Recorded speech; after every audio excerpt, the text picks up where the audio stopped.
अगर आपके भी पास बहुत सारे संतरे रखे हुए हो और अगर आपको समझ में नहीं आ रहा है कि अब इन संतरों का क्या किया जाए, तो आप एक बार इस तरीके से यूज़ कर सकते हैं। तो हेलो एवरीवन, आप सभी का स्वागत है मेरे चैनल किरण मैजिकल रेसिपीज़ में। आज मैं आप लोगों के लिए संतरे की एक बहुत ही अच्छी सी रेसिपी लेकर आई हूँ, जिससे कि अगर संतरे खट्टे हो तो आपको समझ में नहीं आ रहा है कि उसका क्या करें, तो आप एक बार इस तरीके से ट्राई करके देखिएगा। उसके बाद से आपको ये हमेशा से बनानी पड़ेगी। तो यहाँ पर मेरे पास 1 kg के जितना संतरा था और यहाँ पर मैंने सारे संतरों को पहले अच्छे से छील लिया था। उसके बाद अब हम इसे क्या करेंगे, सारे संतरों को इस तरीके से बीच में से कट कर देंगे। कट करने से इसकी एक बेनिफिट्स ये होगी कि इसके सारे जो बीज है वो बहुत ही ईजिली निकल जाएंगे। तो देखिए यहाँ पर मैं एक फिंगर की हेल्प से ही इसके सारे बीज को इस तरीके से निकाल ले रही हूँ और ये काफ़ी ज़्यादा आसान तरीका है संतरे से बीज को निकालना। तो आप इस चीज़ का बिल्कुल ध्यान दीजिएगा कि इस रेसिपी में जो है संतरे का बीज को उसके आप अच्छे से निकाल दीजिएगा। और यहाँ पर देखिए मैंने सारे संतरों को हाफ हाफ करके कट कर दिया है और ये देखने में कितनी ज़्यादा खूबसूरत लग रही है। और अब हम यहाँ पर ले लेंगे एक मिक्सर ग्राइंडर का जार और उसमें हम डाल देंगे सारे संतरों को और इसे हम पहले अच्छे से ग्राइंड कर लेंगे। तो यहाँ पर मेरा एक बार में ही लगभग ये बड़ा जार था, तो यहाँ पर मैंने एक बार में ही सारे संतरों को यहाँ पर डाल दिया था। आप चाहे तो सारे संतरों से बस ऐसे ही उसका रस निकाल सकते हैं।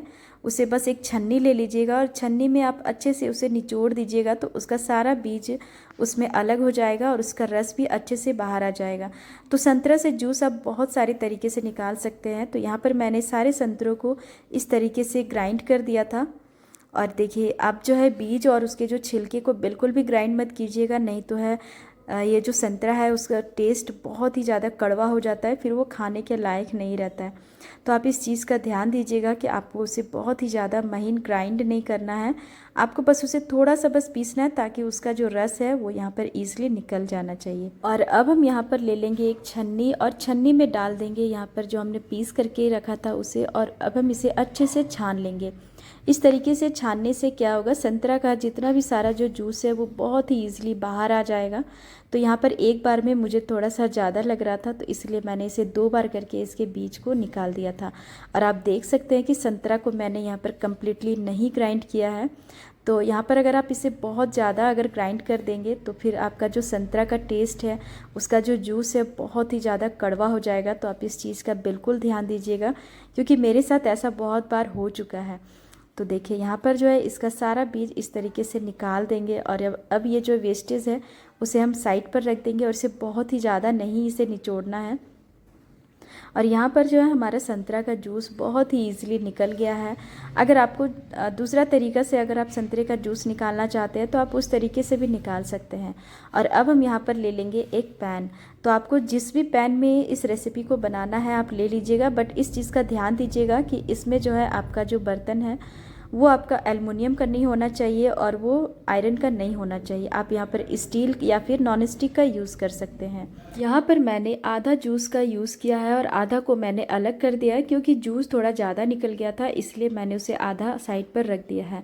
और अब हम इसी पैन में डालेंगे 2 टेबल स्पून जितना कॉर्नफ्लावर और 2 टेबल स्पून जितना चीनी। तो आप यहाँ पर चीनी की जगह मिश्री पाउडर या फिर गुड़ या फिर आप जिस चीज़ का यूज़ करना चाहते हो यहाँ पर कर सकते हैं। और सबसे पहले इन सभी चीज़ों को हम यहाँ पर एक हैंड विस्कर की हेल्प से अच्छे से इस तरीके से पहले मिलाएंगे, ताकि जो चीनी और जो कॉर्नफ्लावर है वो अच्छे से हमारा जूस में मिल जाना चाहिए। आप इस चीज़ का ध्यान दीजिएगा कि आपका स्टार्टिंग में यहाँ पर जो है एक भी लम्स नहीं रहना चाहिए आपका कॉर्नफ्लावर का, नहीं तो फिर ये रेसिपी ख़राब हो सकती है। तो देखिए मैंने यहाँ पर इसे अच्छे से इस तरीके से फेंट लिया है ताकि वो अच्छे से हमारा मिल जाना चाहिए। संतरे की एक बार इस रेसिपी को ट्राई कीजिएगा, इस सीज़न में बहुत ही ज़्यादा आपको अच्छी लगेगी और आप हमेशा इसी तरीके से संतरे का यूज़ करके हमेशा बनाएंगे। बच्चों को स्पेशली ये बहुत ही ज़्यादा पसंद आती है। और अब हम इसे क्या करेंगे, गैस में ट्रांसफ़र कर देंगे और इसे अब हम धीरे धीरे करके चलाते रहेंगे। और जब आप इसे गैस पर चढ़ाएंगे तो इस चीज़ का ध्यान दीजिएगा कि आपको यहाँ पर इसे कंटिन्यूअसली चलाते रहना है, नहीं तो ये हमारे पैन से चिपकने लगेगा। तो यहाँ पर आप इस चीज़ का ध्यान दीजिएगा। और यहाँ पर आपकी जो गैस के फ्लेम है उसे आपको मीडियम टू हाई पे पकाना है, या फिर आप इसे लो पे भी पका सकते हैं, बट यहाँ पर मैंने इसे मीडियम टू हाई करके पकाया था। ताकि ये जल्दी से हमारा पक जाए। और ये देखिए यहाँ पर छोटे छोटे से हमारे बबल्स आने स्टार्ट हो गए हैं और ये धीरे धीरे आप देखिएगा कि इसकी जो कंसिस्टेंसी है काफ़ी ज़्यादा थिक होना स्टार्ट हो जाएगी ये कॉर्नफ्लावर की वजह से। तो आज मैं यहाँ पर ये संतरे की एक बहुत ही अच्छी सी जेली बनाने वाली हूँ स्वीट्स की, जो कि बच्चों से लेकर बड़ों तक सबको काफ़ी ज़्यादा पसंद आई थी। तो यहाँ पर देखिए इसे चलाते हुए मुझे लगभग 5 मिनट हो गए थे और 5 मिनट में आप इसके थिकनेस को देख सकते हैं। आपको यहाँ पर इसे बस कंटिन्यूसली चलाते रहना और कुछ भी ऐड नहीं करना है। आप यहाँ पर फ्लेवर के लिए इलायची पाउडर का यूज़ कर सकते हैं, बट मैंने यहाँ पर 1 टेबलस्पून जितना वनीला एसेंस का यूज़ किया था। इससे जो इसका फ्लेवर काफ़ी ज़्यादा अच्छी आई थी। तो आप चाहे तो यहाँ पर उस चीज़ का यूज़ कर सकते हैं, बट यहाँ पर जो है मेरी क्लिप थोड़ी सी डिलीट हो गई, इसलिए मैंने आपको दिखाया नहीं। और अब हम इसे चेक करेंगे। इस तरीके से मैंने इसे एक प्लेट में निकाल लिया है और आप देख सकते हैं कि ये बिल्कुल फैल नहीं रहा है, मीन्स कि ये एक जगह पे यहाँ पर ये हमारा चिपक गया है, मीन्स कि यहाँ पर जो है हमारा ये बिल्कुल तैयार है। और अब मैंने इसे यहाँ पर गैस पर से उतार दिया है और अब हम इसे थोड़ी देर तक ठंडा कर लेंगे। और यहाँ पर अब हम ले लेंगे एक मोल्ड। तो यहाँ पर मेरे पास एक आइस क्यूब का मोल्ड था। आप चाहे तो इसे किसी भी चीज़ में इस तरीके से आप बना सकते हैं। अगर आप इसे नॉर्मली आप कटोरी में भी बना सकते हैं, या फिर अगर आपके पास कोई भी अगर प्लास्टिक की कोई कंटेनर हो, कोई अगर डिज़ाइन वाली हो, तो आप उसमें भी इस चीज़ को अच्छे से बना सकते हैं। बट मेरे पास ये था तो मैंने इसी में ऐसे अच्छे से जमाया है। ये ज़्यादा बेटर होगा कि आप इसे एक कंटेनर में निकाल करके उसे अच्छे से जमा दीजिएगा, क्योंकि मैंने इसमें डाल तो दिया था लेकिन ये निकलने में थोड़ी सी मुझे प्रॉब्लम आ रही थी, क्योंकि ये चिपक गई थी अंदर जा करके। जब आप इसे कंटेनर में निकालेंगे तो उसे आप अंदर में पहले अच्छे से घी से या फिर ऑयल से ग्रीस कर लीजिएगा।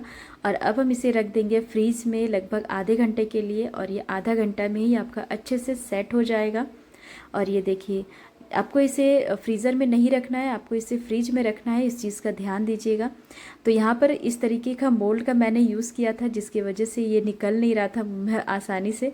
तो आप ना इस चीज़ को एक बार कंटेनर में, मीन्स कोई भी आप कटोरी में इस तरीके से आप इसे जमा सकते हैं। तो यहाँ पर मैंने एक स्पून की हेल्प से सारे जो हमारा जेली है उसे हम इस तरीके से मैंने निकाल लिया था। और आप देख सकते हैं कि ये जो जेली है वो कितनी ज़्यादा अच्छी बन करके आई है, कितनी अच्छी सॉफ्ट बनी है। तो यहाँ पर जो है आपको, आप जिसे भी खिलाएंगे कोई आपको बता ही नहीं पाएगा कि ये आपने ऑरेंज से बनाया है, और बहुत ही अच्छी लगती है खाने में। और यहाँ पर मेरे सारे जेली को इस तरीके से निकाल लिया था और ऊपर से मैंने थोड़ा सा डेसिकेटेड कोकोनट को इस तरीके से स्प्रिंकल कर दिया था ताकि ये देखने में सुंदर लगे।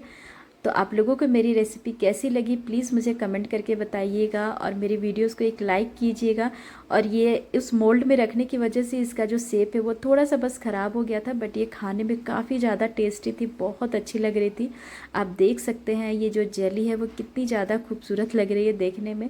तो आप एक बार इसे ज़रूर से ट्राई कीजिएगा और मुझे ज़रूर से बताइएगा। तो मिलती हूँ नई रेसिपी में, तब तक के लिए bye bye and take care.